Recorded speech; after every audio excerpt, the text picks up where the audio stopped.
kesamaan alam semesta dengan otak manusia, jejaringnya sama. Sehingga para ilmuwan meyakini bahwa kalau Anda pengen tahu alam semesta cara kerjanya gimana, pelajari otak Anda. Kenapa gue beruntung? Kenapa ini penting? Kalau kita sial, kita tidak tahu kenapa kita sial, kita nggak bisa motong pola itu. Dan kalau kita tahu kita beruntung, kalau kita tidak tahu kenapa kita beruntung, sulit ngulanginnya. Bilang, orang itu problemnya kadang, aduh mas males ya. Tapi kalau semesta udah mau, Anda males, kerjaan datang mas. Iya. Harus rajin.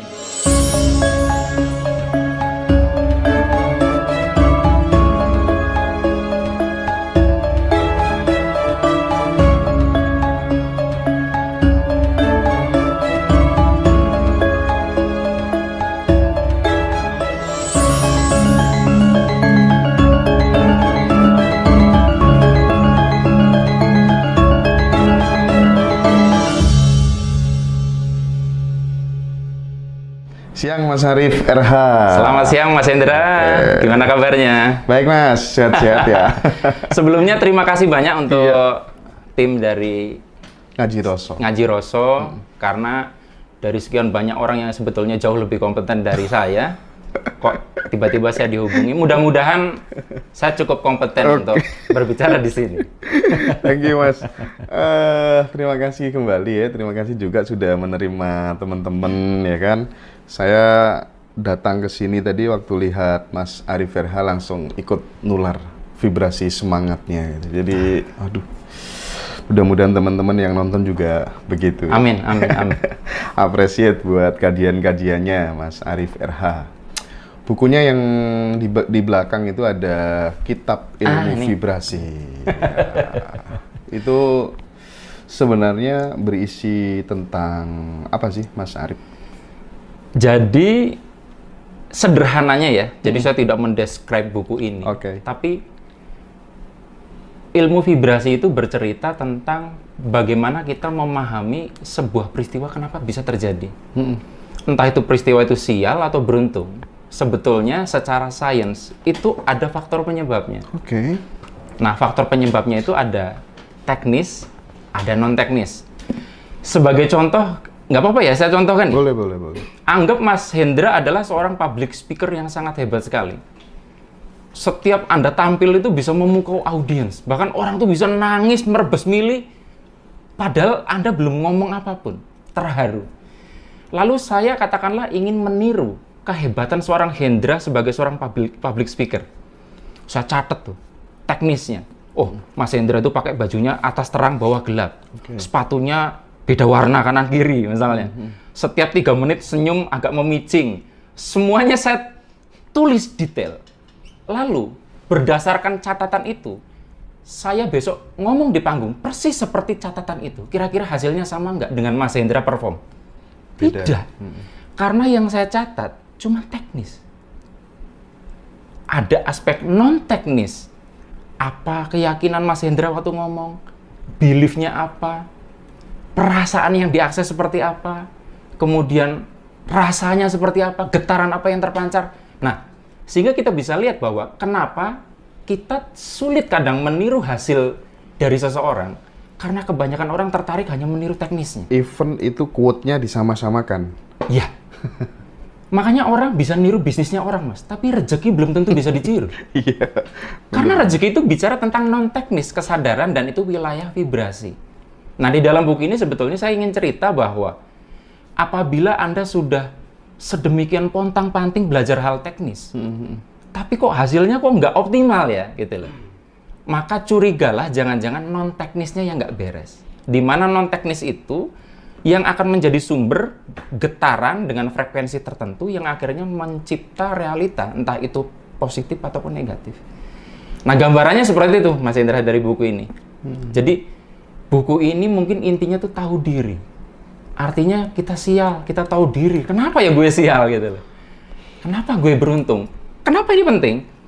Kalau kita sial, kita tidak tahu kenapa kita sial, kita nggak bisa motong pola itu loh. Dan kalau kita tahu kita beruntung, kalau kita tidak tahu kenapa kita beruntung, sulit ngulanginnya. Jadi, kata kuncinya adalah sebetulnya ilmu vibrasi berbasis kepada ilmu yang sudah lama banget dikembangkan oleh nenek moyang, yaitu ilmu Titan, Mas Hendra. Niteni. Kira-kira gitu. Jadi itu ada yang bilang juga, case-case seperti itu sesuatu yang sering terjadi di dalam hidup kita berulang-ulang, entah itu kesialan atau kemudian keberuntungan, itu yang disebut dengan servo mechanism, kehidupan yang melayani. Gitu. Dan itu yang membuat itu terjadi tak lain dan tak bukan adalah diri kita sendiri. Nah, ini kalau bicara servo mechanism rumit sebetulnya. Tetapi saya sederhanakan gini, Mas Hendra. Jadi servo mechanism itu ada dua. Pertama, servo yang mengarahkan diri kita untuk melakukan sesuatu, baik secara batin ataupun lahir. Yang kedua, servo di semesta. Servo di semesta. Nah, contoh gini. Ada banyak orang yang mengeluh, Mas, saya itu perasaan sudah mengupayakan untuk mencapai target di awal bulan. Kenapa selalu hasilnya akhir bulan? Servo dia sudah selalu setiap bulan, di awal bulan giat, Mas. Kenapa di akhir bulan terus itu solusi keluarnya? Karena ada servo individu, ada servo semesta. Nah, ketika kita mengulang-ulang sebuah kegiatan, baik lahir maupun batin, diulang-ulang, katakanlah 6 bulan, itu jadi servo individu. Nanti kalau diulang-ulang lebih lama dari itu akan dilimpahkan ke semesta, jadi servo yang lebih gede. Dimana kalau sudah jadi servo semesta, Mas, kita sudah nggak melakukan itu lagi, semesta masih memperlakukan kita dengan cara itu. Makanya kadang orang kalau sudah kaya, sulit banget miskin kan? Udah terlanjur kaya, itu mau bangkrut balik lagi. Mau malas-malasan, bahkan boleh dibilang, aku kok udah nolak rezeki kok datang terus ya? Kan nggak sinkron. Padahal sudah jatuh loh, Mas Arif. Betul. Tapi dia bangkitnya cepat. Betul.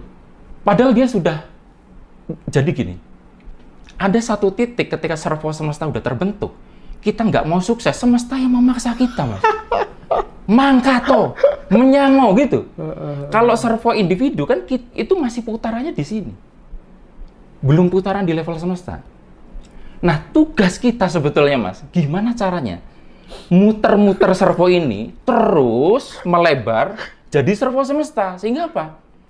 Kita sudah nggak begitu effort lagi. Dipaksa, Mas. Jadi boleh dibilang, orang itu problemnya kadang, aduh Mas males ya. Tapi kalau semesta udah mau, Anda males, kerjaan datang, Mas. Harus rajin ini. Benar. Nah, kesalahan kebanyakan orang, kenapa di ilmu vibrasi tidak berhasil menciptakan servo semesta ini? Dia muter-muter tadi, habit dia. Lalu dia setelah 6 bulan, Mas, aku sudah berusaha capai target 6 bulan. Selalu akhir bulan, berarti percuma. Dan dia berhenti tidak meneruskan. Akibatnya apa? Perputaran servo hanya berhenti pada dirinya. Tidak meluas ke level semesta, Mas. Padahal makanya kuncinya tuh komitmen dan sabar itu. Karena aslinya kita tidak tahu kapan servo di level kita ditransfer ke semesta. Salah satu caranya ini terlalu enggak oke banget. Berarti salah satu caranya untuk kemudian supaya sampai ke ditransfer ke semesta, diteruskan sampai ada satu fenomena kita merasa perasaan aku yang nggak ngoyo-ngoyo kok teko dewe. Nah, banyak orang itu iri kepada orang yang servonya udah jadi. Misalnya kita satu perusahaan sales, Mas, jenengan sudah membangun servo itu udah luar biasa. Sehingga saya sebagai sales baru datang di tempat itu. Aku tak niru kerja kerasnya Hendra. Kok kenapa hasilnya nggak sama ya?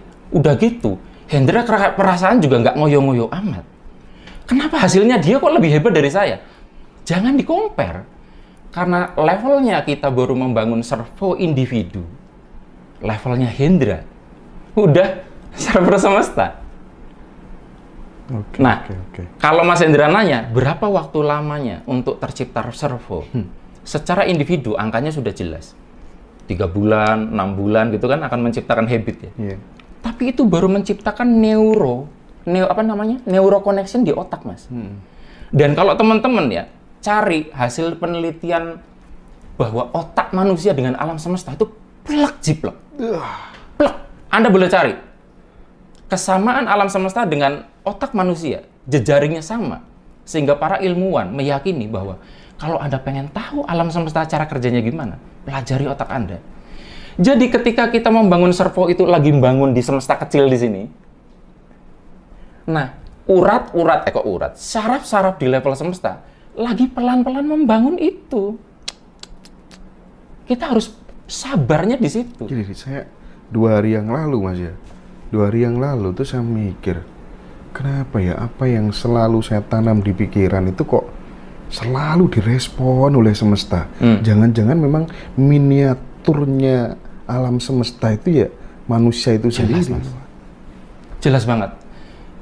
Jadi gini, saya itu dulu orang yang skeptik bahkan terhadap agama dan spiritualitas. Oke. Serius. Kalau teman-teman bisa dibaca di banyak buku saya dari nomor 1, saya cerita banyak kejadian, saya kejebak banyak utang, putus cinta. Pokoknya saya sampai beberapa kali pengen bunuh diri. Di titik itulah, dengan kepintaran saya di kampus sebagai orang yang IPK-nya sangat tinggi, itu merasa kok, aku logikanya sehebat ini, kenapa kok tidak bisa menaklukkan kehidupan? Iya. Aku tuh pinter banget loh Mas, bukan sombong loh ya. Iya. Tapi kenapa kok aku apes? Akhirnya saya sadar bahwa sehebat apapun kita bermain sepak bola, kalau melanggar aturan di lapangan, kita dikeluarin sama wasit. Jadi alam lebih berpihak kepada orang yang tahu aturan main dibanding orang yang pinter, Mas. Oke. Yo, Mas Hendra sehebat Ronaldo, tapi melanggar peraturan, jenengan dikeluarin dari lapangan. Buat apa? Selebrasi baju dilepas 2 kali gitu ya. Gara-gara nggak tahu bahwa itu udah nggak boleh misalnya. Iya. Akhirnya saya mempelajari spiritualitas, tapi karena saya begitu logis, saya pelajari dari ilmu fisika kuantum, dari ilmu sains, dan saya menemukan irisannya. Loh, ternyata spiritualitas dengan sains itu hanya beda tools saja. Sebetulnya sama. Termasuk itu yang mencerahkan saya. Plek Mas, gambar otak dan manusia. Otak dan alam semesta. Plek jiplek. Artinya gini Mas Arif, apa yang terjadi di dalam hidup manusia, entah itu dia susah, sering ditipu terus, ya setiap pacaran gampang putus, gitu ya, itu memang pure terjadi karena program yang sudah ditanamkan dalam pikirannya lewat lingkungan, ikatan pertemanan, omongan tokoh yang dia idolakan, seperti itu kan? Ada 2 kemungkinan Mas Hendra. Nah, kalau kita amati orang-orang yang spiritualnya hebat pun, hidupnya kan tidak mudah. Benar. Lalu kita mikir, wah berarti pikirannya ruwet dong, dia ngundang kesialan. Nah, di sini akhirnya saya melihat kesulitan di dalam hidup ada 2 macam. Pertama, memang itu bagian dari hukum pertumbuhan. Untuk bertumbuh kita harus menghadapi hal yang berat. Tapi ada kesulitan kedua. Itu sebetulnya bukan ujian, tapi kita yang uji diri sendiri loh. Kita menciptakan kesulitan itu sendiri, gara-garanya adalah, yaitu tadi, karena kita sudah membawa satu mindset tertentu, kita membawa luka tertentu. Yang menarik kan, alam semesta itu dia hanya merespon apa yang dipancarkan oleh getaran seseorang. Iya. Jadi dia gampangannya gini, kalau misalkan Mas Haji, ini botol, lalu Mas Aji jatuh kan? Tapi di lain waktu, Mas Aji bawa botol, nggak sengaja merucut. Nggak sengaja loh ya, jatuh nggak? Jatuh. Alam semesta tuh nggak peduli Anda sengaja atau tidak. Hukum alam akan bekerja. Nah, jadi banyak orang juga di sini keliru. Mengira doa itu hanya hal yang disengaja. Seperti halnya misalkan dengan agama masing-masing. Saya kasih contoh, misalkan saya seorang muslim, lalu kemudian pagi hari sholat duha, Allahumma inna duha uka wal bahabauka, gitu kan, minta rezekinya dimunculkan, diturunkan dari langit. Memancar vibrasi yang luar biasa selama 5 menit, 10 menit. Setelah itu, saya buka dompet, kosong, lalu saya misuh, janjuk. Itu vibrasi saya ketika janjuk itu bisa melibas getaran doa saya tadi. Sementara orang menghitung doa tadi waktu sholat duha. Yang janjuk tadi, ngeresulo, jengkel, nggak dihitung. Lalu kita bilang, kenapa rezeki saya seret? Padahal saya sudah sholat duha. Kalau malaikat bisa ngomong kan gatel loh. Raimu, cu. Lah kamu tadi misuh itu doa juga. Nah sama, kenapa? Banyak orang mendefinisikan doa itu hanya sebagai yang sadar. Padahal frekuensi vibrasi manusia selalu terpancar, sadar atau tidak. Kita lagi berdoa atau kita mengeluh, dua-duanya direspon oleh semesta, gitu Mas. Nah pertanyaannya, berapa banyak yang kita sadari dan yang tidak kita sadari? Saya yakin, kalau kita mau jujur, banyak yang kita tidak sadari. Dan menariknya, itu yang lebih banyak terjadi. Itu makanya mungkin Mas Hendra pernah ngalamin, kenapa ya sesuatu yang kerentek itu sering jadi nyata dibanding sesuatu yang direka-reka. Aku mau supaya Mas Aji WA aku, kadang nggak terjadi. Tetapi di lain waktu cuman kerentek, aku kok kangen Mas Aji ya. Ting, tiba-tiba WA. Karena ketika kerentek, caranya tulus Mas. Saya sampai kadang heran tuh Mas soal itu ya. Iya. Saya kan ngefans ya sama dosen saya gitu ya. Saya batin gitu tiba-tiba WA itu bolak-balik kejadian kayak gitu. Iya, tapi coba Mas Hendra lain waktu sengaja tarik nafas, afirmasi. Aku membayangkan supaya dosenku menghubungi aku. Sering kali nggak kejadian. Kenapa? Kenapa Mas? Vibrasi itu bicara bukan tentang cara, tapi titik koordinat kesadaran. Katakanlah misalkan terjadinya orang itu akhirnya menghubungi Mas Hendra itu pada kesadaran getaran frekuensi 9,5 Hz misalnya. Yaitu di situ dibangun oleh tulus, ikhlas, nggak berharap apa-apa, spontanitas, betul-betul tulus. Ketika Anda tahu bahwa dengan cara itu bisa melakukan itu, Anda coba ulangi, getarannya udah beda. Anda jadi ngarep banget gitu loh, bahwa Anda segera dihubungi. Oke. Itulah sebabnya kenapa kadang keajaiban sulit diulangi. Karena saat mengulangi, koordinat rasanya udah nggak sama. Itulah sebabnya Mas, di dalam ilmu vibrasi atau di kitab vibrasi, saya bilang, kan sering ada banyak yang nanya Mas Hendra, Mas gimana caranya untuk mengakses kesadaran yang mencipta keajaiban? Anda kalau nanya caranya salah. Kenapa? Sadari, setiap orang sebenarnya pernah di situ. Anda waktu juara balap karung, Anda tiba-tiba dibayarin orang, itu kan keajaiban kecil, tapi nggak peduli keajaiban sekecil apapun. Magic of the past. Magic of the past itu, koordinat pemicunya selalu sama. Jadi step pertama, ingat-ingat, semua keajaiban itu rasanya piye. Selama bisa mengakses rasa itu, caranya nggak penting Mas. Jenengan ngupil, langsung rasanya terakses, bisa memicu keajaiban itu. Tidak harus pakai teknik afirmasi. Jadi kita tinggal ingat-ingat aja glory from the past kita, kesuksesan di masa lalu dirasakan. Betul. Seperti itu aja. Plus, tidak ada modus. Tidak ada modus. Karena gini Mas, pernah nggak teman-teman nyari barang? Paham aku sekarang. Iya. Dicari-cari nafsu pengen ketemu, soyo nggak ketemu. Iya. Kapan menemukan itu? Kadang saat kita sudah tidak terlalu bernafsu untuk menemukan itu, kadang barangnya ketemu nggak sengaja. Jadi, pola-pola itu udah menunjukkan kalau kita terlalu melekat terhadap sesuatu, terlalu nafsu, ingin mendapatkan itu, terlalu ingin, bukan nggak ada keinginan Iya. terlalu ingin. Getarannya kebalik Mas. Anda bisa baca di bukunya David R. Hawkins tentang level of consciousness. Kita kalau nafsu, getarannya rendah sekali.